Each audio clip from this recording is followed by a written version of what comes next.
Moi, pendant longtemps, je crois même que j'avais du mal à dire que j'étais lesbienne parce que j'arrivais pas à coller à une féminité, j'avais pas de modèle. Bonjour et bienvenue dans Lit et Queer, un podcast où l'on pense l'inclusivité à travers la pratique de la lecture et de l'écriture. Je m'appelle Tai, je suis masterant en création littéraire et j'ai décidé de partir à la rencontre de diverses personnes pour les questionner sur leur rapport à la littérature en tant que personne queer. Aujourd'hui, Anouk m'accueille dans sa librairie Les Parleuses, qu'elle co-gère avec sa conjointe Maude pour nous raconter son rapport au queer et à la société à travers les lectures qui ont parsemé sa vie. Nous verrons à travers son récit comment ses valeurs se sont confrontées à sa réalité de libraire. Anouk utilise le pronom elle et des accords féminins. Du coup, première question, quels sont tes labels queer ? Les labels queer, Ouais. est-ce que tu peux définir ce que tu entends par label ? Quel mot tu utiliserais pour te définir d'un point de vue queer ? Je pense que je me définirais comme personne queer. Simplement. Simplement. Ouais. Je pense que ça va aussi avec mon âge, qui fait que à 20 ans, qui doit être pas loin de l'âge que tu as, il n'était pas vraiment question de ça, et que une grosse partie de ma vie, déjà me dire lesbienne, ça a été compliqué. Alors que c'était un état de fait manifeste.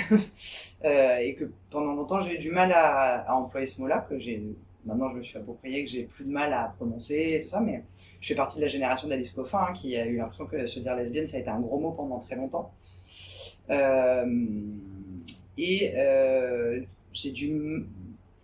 vie actuelle est très marquée par le patriarcat néanmoins. J'ai des enfants, je suis avec une meuf depuis longtemps, avec laquelle je bosse.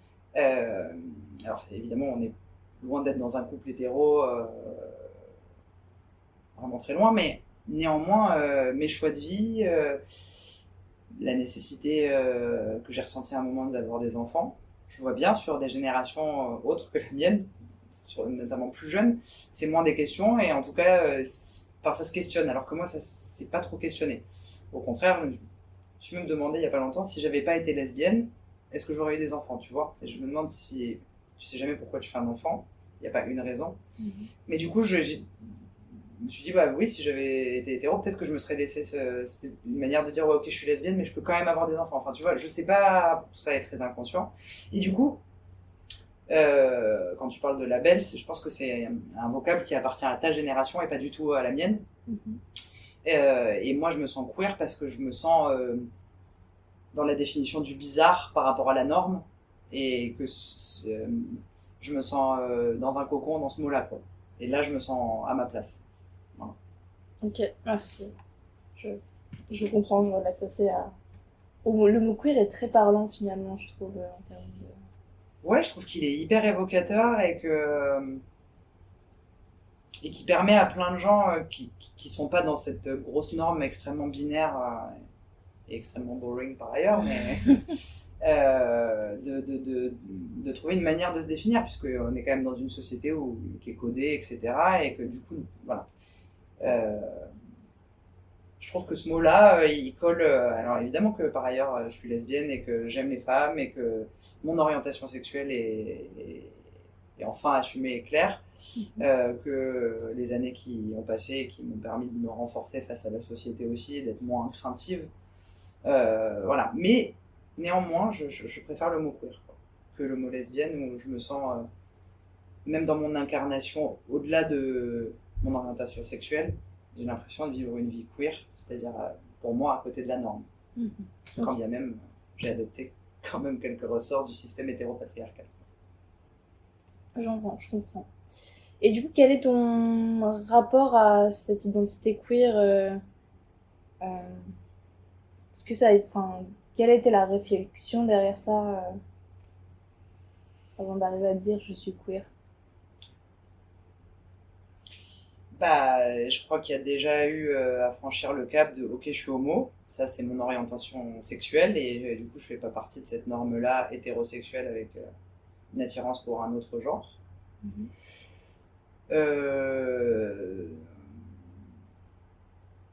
disons que moi, derrière le mot queer, j'y vois, mais c'est peut-être que moi, j'y vois pas un seul et unique combat, quoi. Pour moi, les queers, ils regroupent beaucoup plus largement que l'orientation gay-lesbienne, bi. Voilà. Euh, et je pense que dans ma vie, ça s'incarne dans les choix que je fais dans la consommation, dans le choix de mon métier, par exemple. Je trouve que c'est un métier qui est queer, beaucoup plus que quand j'étais dans une institution. Je travaillais dans l'éducation nationale, je me sentais vachement pas queer dans mon travail, quoi. Aujourd'hui, je me sens plus queer parce que l'espace qu'on a créé avec Maud, il permet plein d'expressions différentes, qui sont pas forcément les miennes d'ailleurs, mais j'ai l'impression d'avoir pu faire entrer dans ma vie plus de queer depuis que j'ai cette librairie que quand quand je travaillais dans un lycée, quoi. Alors et après, ouais, là c'est mon travail parce que c'est là où je passe le plus de temps dans mes journées, mais je pense que voilà, les gens qui sont queer, ils s'interrogent pas que sur leur identité de genre. Enfin, c'est une interrogation plus large de la société et de comment tu y contribues. Carrément. Dans ma vision des choses.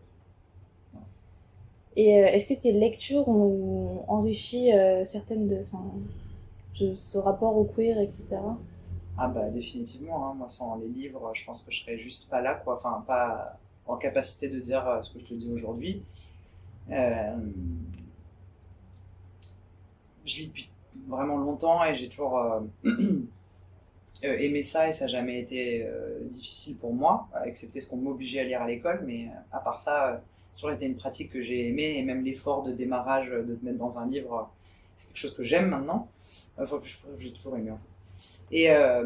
Et heureusement que j'ai lu des gens qui m'ont ouvert l'esprit, parce que je crois que c'est pas en allant voir des expos. Il y a eu un peu le théâtre qui m'a fait ça, mais c'est un art vivant, c'est encore, je trouve, un art très à part, comme le cirque ou la musique. C'est pas pareil que de la consommation de séries, de cinéma, tu vois. Et oui, heureusement que j'ai lu notamment des femmes qui ont ouvert mon esprit, des femmes noires.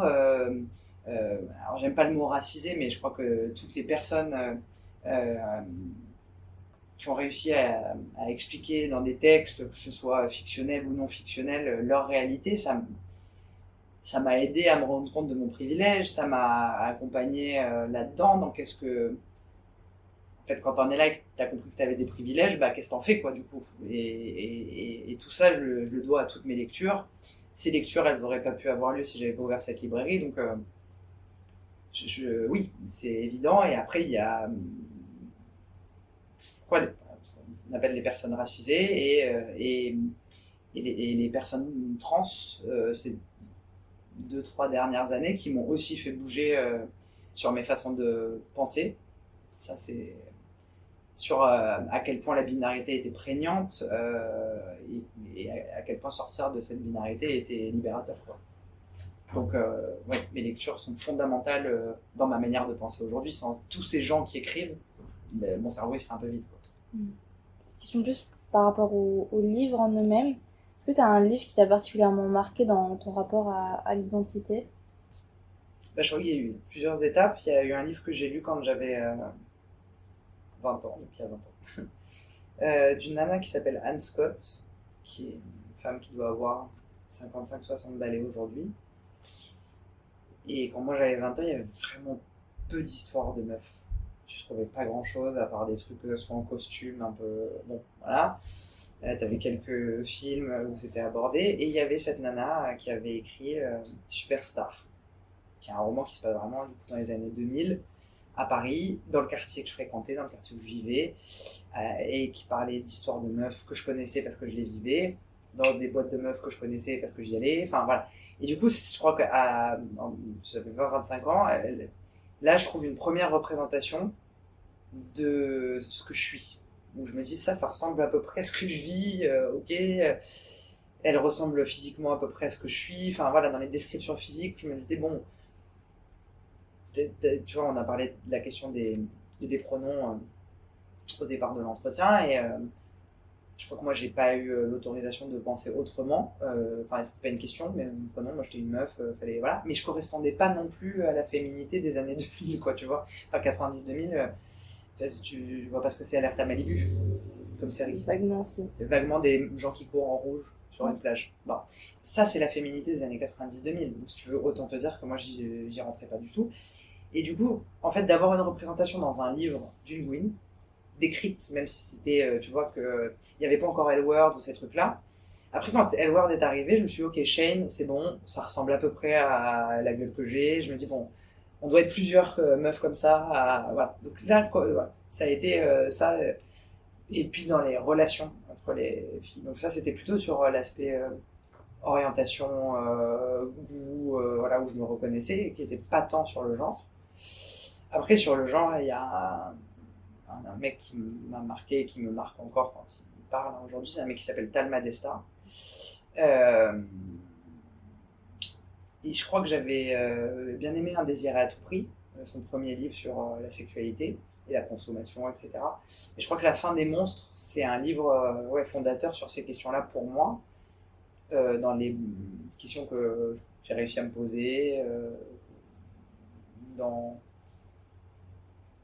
sa réponse à lui, parce que la fin des monstres, c'est une réponse à un livre de Paul B. Preciado, qui a écrit un texte lorsqu'il est invité à une conférence de psychanalystes, et où il leur dit, voilà, que dans leurs yeux de psychanalyste, dans leur discours psychanalytique, les personnes transgenres sont des monstres, et que lui, il leur dit, bah non, mais je suis pas un monstre. Et en fait, Tal, il vient encore contrebalancer ça en disant, mais on devrait même pas avoir à entendre ça, quoi. Et sur sa manière, voilà, de parler de son parcours, de ce que ça lui a permis de réaliser chez lui-même, de comment il se sent après. En fait, moi, c'est ça que je trouve bouleversant en général quand je lis un récit comme ça. C'est souvent des récits. Après, là, j'ai lu un truc un peu plus fictionné, mais je crois que ce qui me parle le plus, c'est quand même ces récits-là. Enfin, ce qui m'émeut le plus et ce qui me permet le plus de, moi, me remettre en question. En fait, ce que m'ont permis les personnes trans, je crois que c'est d'arriver enfin à me positionner. Voilà.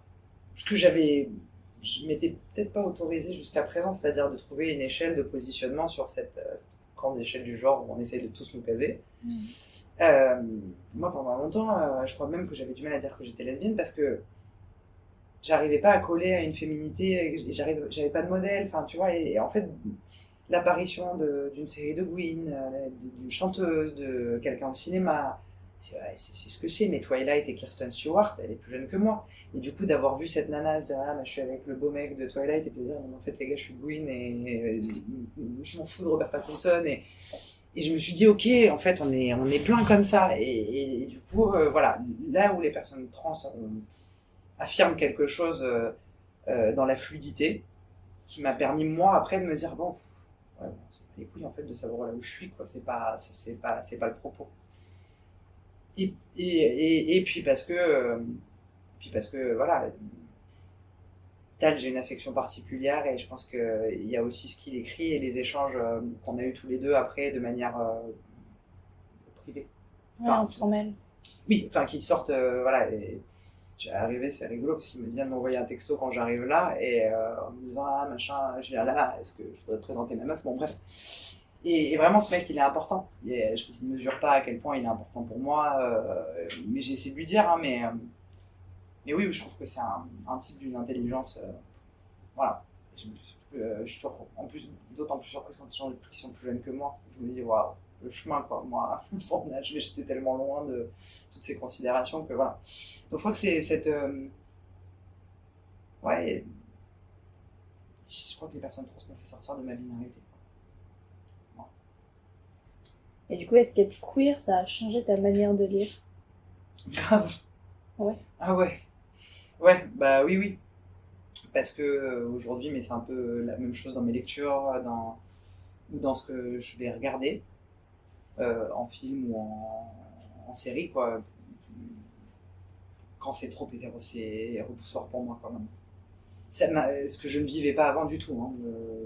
Vraiment, je vois une différence en 10 ans. C'est ce que je supportais de regarder comme film. Et aujourd'hui, ce qui m'agresse dans un écrit, dans une manière de filmer. J'ai mis un truc et je peux même plus te dire ce que c'était. Je me demande si c'était pas un documentaire ou un truc vraiment banal, mais où j'ai vu quand on dit quel est le producteur, tout ça, il n'y avait que des hommes.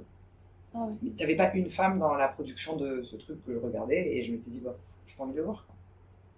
Et donc oui, il y a plein de choses qui ont bougé à travers mes lectures, dans ma façon de percevoir la culture, ça va être peut-être un poncif aussi, hein, mais Alice Coffin, quand elle écrit, moi j'ai arrêté d'écouter des hommes, j'ai arrêté de lire des hommes. C'est des choses auxquelles je faisais pas attention. Et d'ailleurs, s'il y a 10 ans, tu me demandais quel était mon auteur, mon auteur. Enfin, il y a 10 ans, on me demandait quel était mon auteur préféré ou quel était mon livre préféré, il y avait que des hommes qui me venaient. C'est très récent, et c'est vraiment avec ce travail-là et cette librairie que c'est devenu important comme question de comment à qui j'allais lire à la rentrée littéraire, de faire attention que s'il y a une grosse production faite par des hommes, de rééquilibrer dans mes choix de lecture. Enfin, voilà, c'est des choses auxquelles je ne faisais pas attention. Ok. Et maintenant, oui. Et du coup, est-ce que ce métier a changé ton rapport à la littérature ? Oui. Oui, complètement. Complètement, parce que il y a quelque chose où...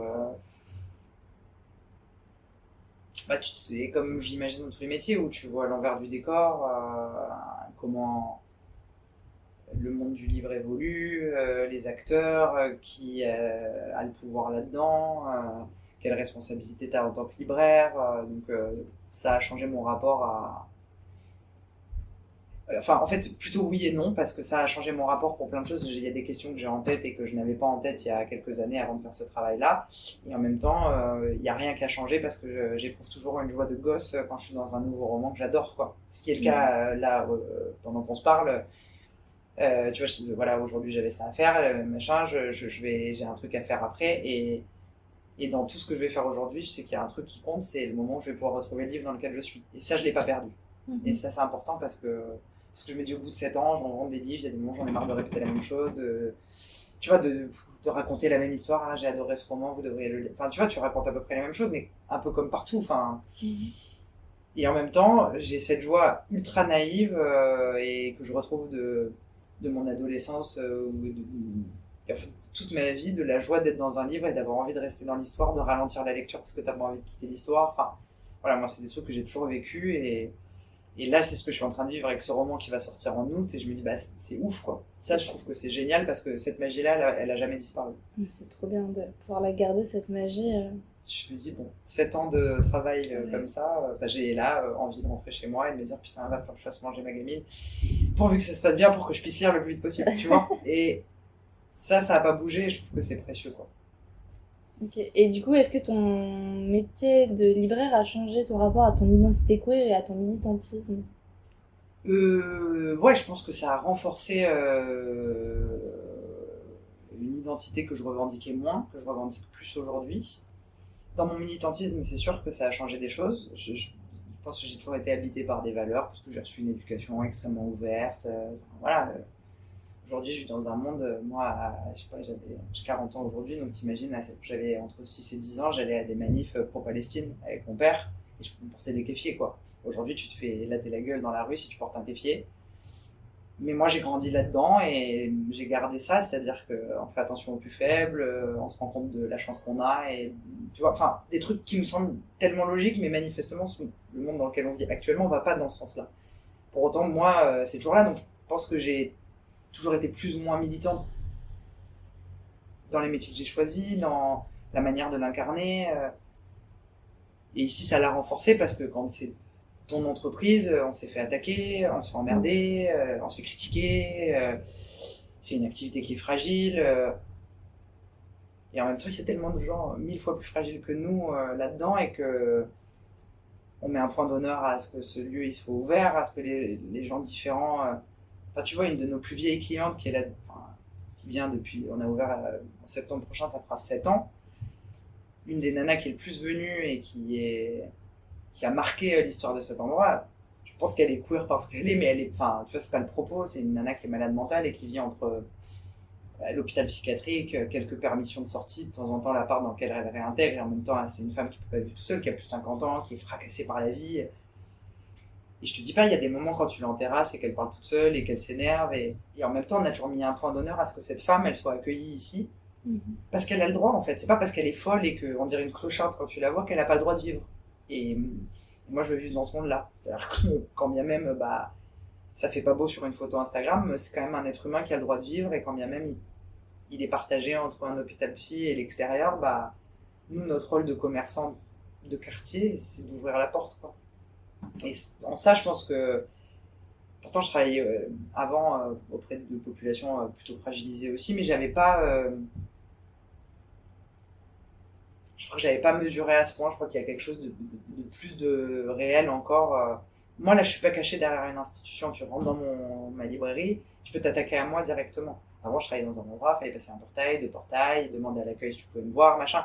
Donc, bien sûr que j'étais dans des endroits difficiles avec des populations qui étaient pas toujours faciles et un peu en difficulté.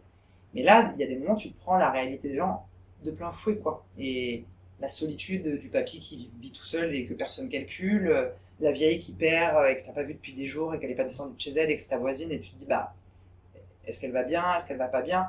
Et si tu veux, c'est même au-delà c'est au-delà de mon identité, c'est de faire de ce lieu un lieu où les gens, quels qu'ils soient, quand ils viennent, ils se sentent accueillis, quoi. Et mon militantisme et celui de Maud, il est là, c'est de se dire, on a créé ça. Alors c'est vrai que c'est pas le plus vendeur et qu'il vaudrait mieux qu'on vende des matchs à latte à 8€, mais bon, Dieu, on n'aime pas le matcha, donc.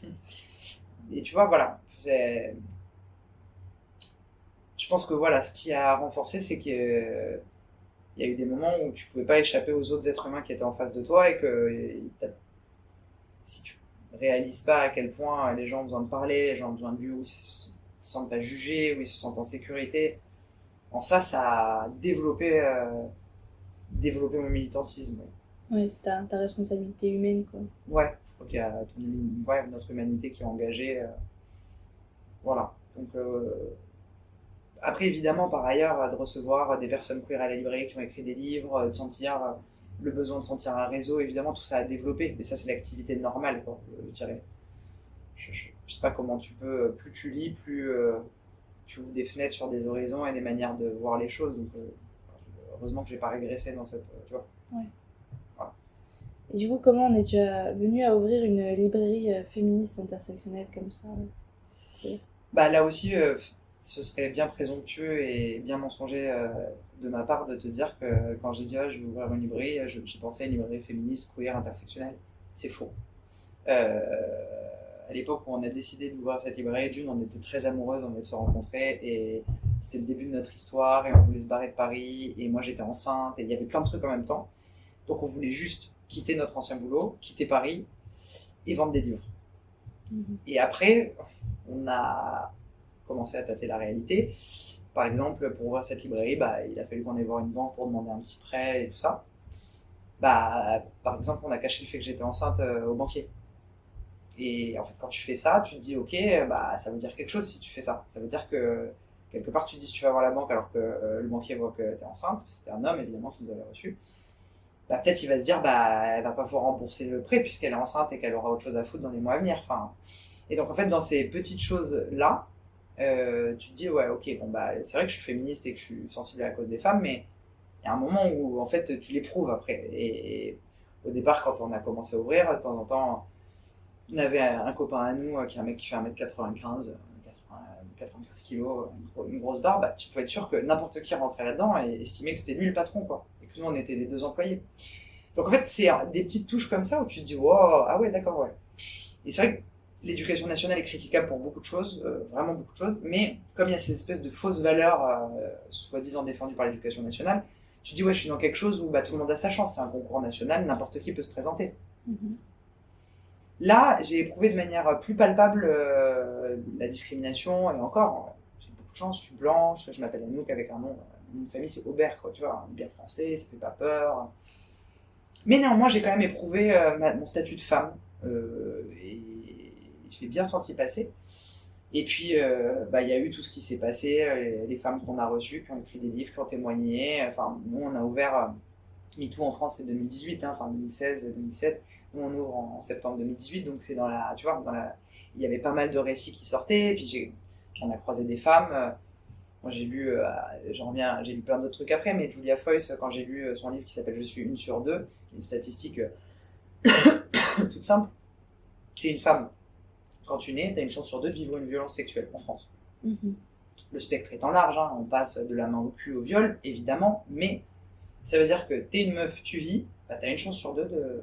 Et encore, je pense que c'est sous-évalué. En fait, quand j'ai lu ce bouquin, ma plus petite fille avait dit, je sais pas, 6 mois, 7 mois, elle était par terre là sur le tapis en train de jouer, avec mon autre fille à côté qui avait à peine 4 ans. Et j'étais comme ça avec mes 2 gamines et je lisais mon bouquin et je finissais le livre et la stat c'est je suis 1 sur 2 quoi. Il y en a 1 sur 2 de petites filles en face de moi, donc je me dis bah laquelle va vivre un truc. En fait, laquelle j'ai condamnée en la faisant naître fille à vivre une violence. Et ça a été, je sais pas, comme un truc qui s'est complètement éclairé. Alors je sais pas, il y en a qui disent une fois que t'as chaussé les lunettes du féminisme, tu peux plus les enlever. Et c'est vrai, je ne les ai plus jamais enlevées, je ne peux plus regarder la société autrement que par ça. Alors après, il y en a plein qui vont me dire ah bah oui mais ça distord. Non, je crois pas que ça distord, c'est le filtre nécessaire. En plus, je pense que le féminisme tout seul, c'est rien. Donc, le féminisme intersectionnel, ça m'intéresse, ou en tout cas les questions intersectionnelles, queer, féministes. Mais il y a cette lumière qui s'est allumée dans mon cerveau, et ça, je crois que je ne pourrais plus faire machine arrière, et que du coup, je ne peux envisager la vie qu'avec ces prismes-là. Voilà. Et du coup, ça a orienté tout ce que vous vendiez à la librairie, etc. Quoi. En fait, petit à petit, ouais. De lecture en lecture, et l'une et l'autre. Maud, elle a lu ça. Un jour, je sais plus, elle a lu Écologie déviante d'un mec qui s'appelle Si le Sermopois, qui est un mec gay qui parlait des mouvements queer et d'écologie. Enfin voilà, comment tout ça pouvait être intriqué. Et en fait, petit à petit, c'est une construction intellectuelle nourrie par des lectures, par des échanges, par des gens qu'on a rencontrés, qui font que plus les années passent, plus on est persuadé pas de tout savoir mais d'avoir des perceptions qui me semblent justes aujourd'hui, de dire que le problème en France c'est pas l'entrisme des frères musulmans, c'est tous des espèces de riches qui pillent les pauvres quoi. Et je pense être dans le juste quand je dis ça, et quand bien même les gens sont pas d'accord avec moi, et notamment ici, mais pas que, parce que toute la France est à l'œuvre dans cette pensée réactionnaire de se dire aujourd'hui le problème c'est les pauvres au RSA quoi. Ok, c'est ça le problème. Voilà, donc oui, ça dirige ce qu'on met en avant, les choix qu'on fait quand on commande des livres, parce qu'on n'est pas la Fnac et on commande pas tout ce qui sort, le choix qu'on fait quand on ne commande pas Jordan Bardella Oui, mais tu ris, mais la réalité c'est que toutes les autres librairies de Nice l'ont commandé. Sérieusement ? Toutes.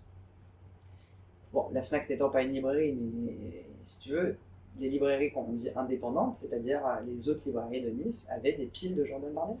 Pas 2, pas 3, 60, 50.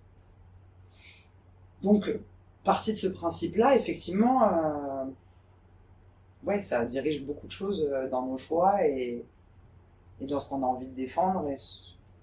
Il y a des trucs, j'ai vraiment pas envie de gagner de l'argent avec, quoi. Je comprends, je suis séchée là pour les Jordan Bardella. Je savais que c'était dans les points relais, les Fnac, les machins, tous les trucs très capitalistes. Mais tu as beaucoup de... Mais parce qu'après, ça c'est une vraie difficulté de ce métier. Si tu veux, dans les librairies, tu as en gros 3 statuts. Tu as notre statut qui est ce qu'on appelle une librairie niveau 2, qui est une librairie qui ne commande pas énormément, mais qui, ce qu'elle commande le vend bien. Voilà. Nous, il y a des titres qu'on va vendre très bien, 1000 fois mieux que dans des grosses librairies, 1000 fois mieux qu'à la Fnac, parce qu'on a aimé, que c'est une autrice, un auteur qu'on défend, que voilà. Nous, on fait partie des librairies qui avons ce qu'on appelle le moins de remise commerciale. En gros, pour te donner un exemple, tu vas acheter un jean dans n'importe quel magasin, Levi's, là dans la zone piétonne. La personne avec qui tu vas acheter le jean, tu vas le payer 100 €, on va dire. La personne à qui tu l'achètes l'a acheté 30 €. Dans le commerce, c'est ça. Tu achètes quelque chose qui coûte tant, tu multiplies par 2,5 et ça te donne ton prix de vente. C'est très grossier, très caricatural ce que je te dis, mais c'est la même chose. Tu vas Place Garibaldi. Place Garibaldi, tu demandes un coca qu'ils ont acheté eux-mêmes 70 centimes à peu près et qui vont te revendre 5 €. Bon, c'est plus que 2,5 là, mais pour une raison simple, c'est que les personnes qui travaillent à Garibaldi payent des droits de terrasse pour poser leur chaise à la mairie à des prix complètement délirants, et donc sont obligés de vendre cher certains trucs parce qu'ils ont la personne qui va t'apporter le coca, la personne qui va faire les cours du coca à payer, enfin, t'as des charges impondérables, et voilà. Bon. Dans la librairie, comme on tombe sous le coup d'une loi qui est très exceptionnelle au livre et à la musique, qui s'appelle la loi du livre unique, du prix unique du livre, qui date de 81. Moi, j'achète un livre, il y a écrit le prix derrière, je n'ai pas le droit de le vendre le double, quoi. Amazon, quand il achète ce livre-là, qui coûte donc 6,90 €, Amazon, ils veulent l'acheter la moitié. Il aura 50% de remise sur ça. Moi, je vais avoir 34, 35%. Donc évidemment, ce qui est vrai dans tout le commerce, plus tu achètes en gros des choses, moins les prix sont chers. Mais Amazon a flingué complètement le monde du livre avec ça, puisqu'ils ont des remises à hauteur de 50%, la Fnac à hauteur de 40%. Et après, tu as des librairies, des grosses librairies comme Masséna ou Jean Jaurès qui vont avoir des remises plus importantes que les nôtres, ce qui est normal, ils commandent plus. Alors, tu vois, il y a une explication dans tout ça. Mais du coup, ça fragilise des librairies, des petites librairies. Et du coup, il y en a, ils vont se dire, tant pis, si je dois vendre 40 Jordan Bardella pour gagner un peu de thunes, pour que leur librairie perdure, t'as des gens, ils vont se dire, voilà. Tout le monde peut... Moi, je sais pas, c'est peut-être une erreur, et je sais que... t'as des gens qui ne viennent pas chez nous parce qu'on est des salles féministes, on l'a déjà entendu. T'as des gens, ils viennent pas acheter leur livre chez nous pour cette raison-là. En même temps, avec ces valeurs-là, ils ne devraient pas trouver grand-chose d'intéressant dans votre librairie. Oui, on est bien d'accord, mais il n'en demeure pas moins qu'en optant pour cette posture, tu te mets un peu en danger. Oui. Voilà. Et plus une fragilisation de notre travail, mais qui est vrai dans d'autres librairies, mais voilà, c'est des choix où c'est pas toujours simple, quoi. Je pense qu'il y a plein de libraires qui auraient préféré ne rien commander et se dire, je les vends pas, voilà. Nous, c'est vrai que si on vend Jordan Bardella, on perd des clients. Mais tu vois, on peut pas se permettre ça non plus. Vraiment. Voilà. Je vais te demander aussi si tu pratiquais l'écriture. Un petit peu. Pas du tout. Pas du tout. Tu fais pas d'atelier ni rien. Non, on m'a souvent dit, mais pourquoi t'écris pas, mais pourquoi ci, mais pourquoi ça. Manifestement parce que je n'en ai pas ressenti la nécessité. J'imagine que sinon je l'aurais fait. Ou parce que j'ai pas le temps, ou parce que j'écoute pas la partie à l'intérieur de moi qui voudrait écrire. En tout cas, il n'y a rien de conscient. Voilà. Ok. Et dernière question, du coup, quelle lecture ont nourri ton militantisme en tant que tel, à défaut, hors de ton identité propre? Je crois vraiment que chaque livre que je lis, quand bien même je l'aime pas trop, quand bien même il me laisse pas un souvenir, admettre aller dans les yeux de quelqu'un d'autre, c'est toujours ouvrir une porte à l'altérité, quoi.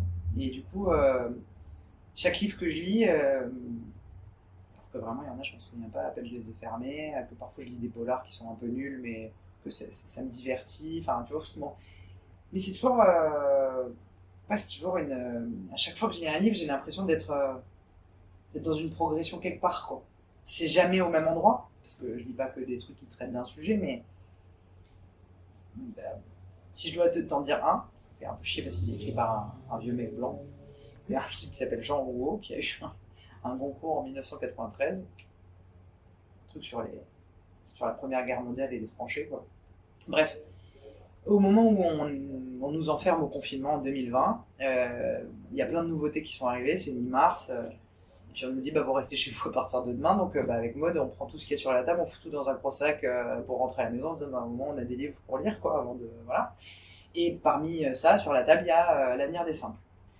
Et il y a ce type qui écrit une espèce de manifeste de résistance contemporaine que je trouve ultra intelligent. En fait, tout le long, je me dis waouh, ouais, c'est pas con. Et en gros, vraiment, le discours il n'y a rien de révolutionnaire dans sa pensée, mais je crois que c'est de la manière de l'écrire où au moment où je le lis, je suis sensible et perméable à ça. La manière dont c'est écrit, c'est très clair. Et là aussi, j'ai une autre lumière qui s'illumine, où vraiment, lui dit l'illusion dans laquelle on vit, de la démocratie, tout ça. On te fait croire que tu as du pouvoir parce que tu votes, etc. Et lui dit, moi je crois que vraiment, il faut être humble et le seul pouvoir que tu as, il est dans tes 1 mètre carré autour de toi, quoi. Il est dans le choix que tu fais de ta consommation, il est dans le choix que tu fais comment tu t'adresses aux autres, il est dans le choix que tu fais de... T'es 1 mètre carré de pouvoir, c'est-à-dire toi t'es là, t'as 1 mètre carré autour de toi, quoi. Ça c'est ton pouvoir vrai. Et dans mon pouvoir vrai, il finit d'ailleurs son livre en disant que du coup avec ce pouvoir vrai, on voit même pas comment les gens continuent à manger des êtres vivants, quoi. Et moi, ça faisait longtemps que j'étais habité par des questions de les animaux, pas les animaux, machin, j'en mange, j'adore la charcuterie, comment je fais. Et j'ai fermé ce livre. Et je me suis dit, ah ouais, c'est... Ouais, en fait, mon seul pouvoir, il est dans mes 1 mètre carré. Et depuis 2020, où j'ai lu ce livre, vraiment, j'essaye d'y penser à ça. C'est mon petit pouvoir, il est là. Je fais ce que je peux là, du mieux que je peux. Alors, effectivement, j'ai fermé ce livre et j'ai plus jamais ingéré un animal de ma vie. Et ça n'arrivera plus. Je suis pas sûr de grand chose. Bon, évidemment, hein, en temps de guerre, si j'ai plus le choix pour faire bouffer, je te parle pas de. Mais voilà. En tout cas, dans mon militantisme, en disant, bah ça, c'est bien clair dans ma tête. Le pouvoir, je vais l'exercer là. Voilà, et je l'exerce du mieux que je peux, voilà, dans mon petit mètre carré, en essayant d'être le plus humble possible. Voilà. C'est chouette. Donc voilà, ça c'est un des livres qui a contribué, mais je pourrais te faire des listes si tu as besoin que je t'envoie des trucs. Mais voilà, dans une lecture marquante, il faut quand même que je dise, j'ai fermé ce livre et je n'ai plus jamais mangé un animal de ma vie et ça n'arrivera plus. Bah c'est pas rien. C'est énorme. Voilà. Ok, trop cool. Bah super, merci. Merci à toi d'avoir pris le temps d'écouter toutes ces salades de quarantenaires. C'était super intéressant. Trop cool.